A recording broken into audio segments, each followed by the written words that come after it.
चलिए आज समझते हैं एक प्राचीन दर्शन को जो आज के तनाव का जवाब दे सकता है। 1 नंबर से शुरू करते हैं। 92%। आखिर ये नंबर क्या बताता है? ये उन लोगों का प्रतिशत है जो अपने बड़े लक्ष्य छोड़ देते हैं, और वजह मोटिवेशन की कमी नहीं है। वजह है सिर्फ नतीजों पर फोकस करने वाली सोच, जो असल में हमारी जिंदगी में तनाव और दबाव बढ़ाती है। तो क्या हो अगर दिक्कत लक्ष्य में नहीं बल्कि हमारे फोकस में हो? इस मॉडर्न प्रॉब्लम का एक एंशिएंट जवाब। भगवद गीता का ये विचार कामयाबी का पूरा नजरिया ही बदल देता है। चलिए इसे थोड़ा और समझते हैं। ये प्राचीन ज्ञान 2 तरह के कर्म बताता है। एक वो जो नतीजों से जुड़ा है और दूसरा जो आजाद है। निष्काम कर्म यानी बिना स्वार्थ के काम, इसमें फोकस फल से हटकर सिर्फ और सिर्फ काम पर होता है।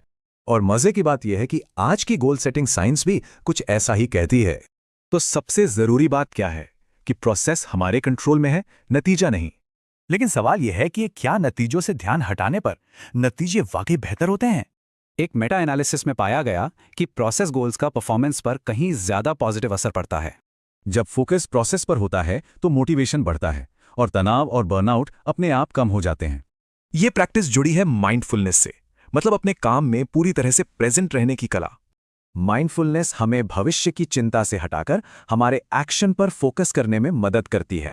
ठीक है, तो अब देखते हैं कि इसे रोज की जिंदगी में कैसे अपनाएं। इसके लिए एक सिंपल लेकिन पावरफुल नियम है, 1:3 रेशो रूल। जैसे एक बड़े आउटकम गोल को 3 छोटे मैनेजेबल प्रोसेस गोल्स में तोड़ दिया गया जो पूरी तरह हमारे कंट्रोल में है। मकसद परफेक्शन नहीं बल्कि 80% कंसिस्टेंसी के साथ प्रोग्रेस करना है। इस माइंडसेट का असर कैसा होता है, इसके लिए भगवद गीता में एक जबरदस्त मिसाल दी गई है। इसका मतलब है कि सही ज्ञान हमारे कर्म को शुद्ध करता है, हमें नतीजों के तनाव से आजाद करके। तो सोचने वाली बात यह है कि आज नतीजा चाहे जो भी हो, वो कौन सा एक प्रोसेस है जिसे अपनाया जा सकता है।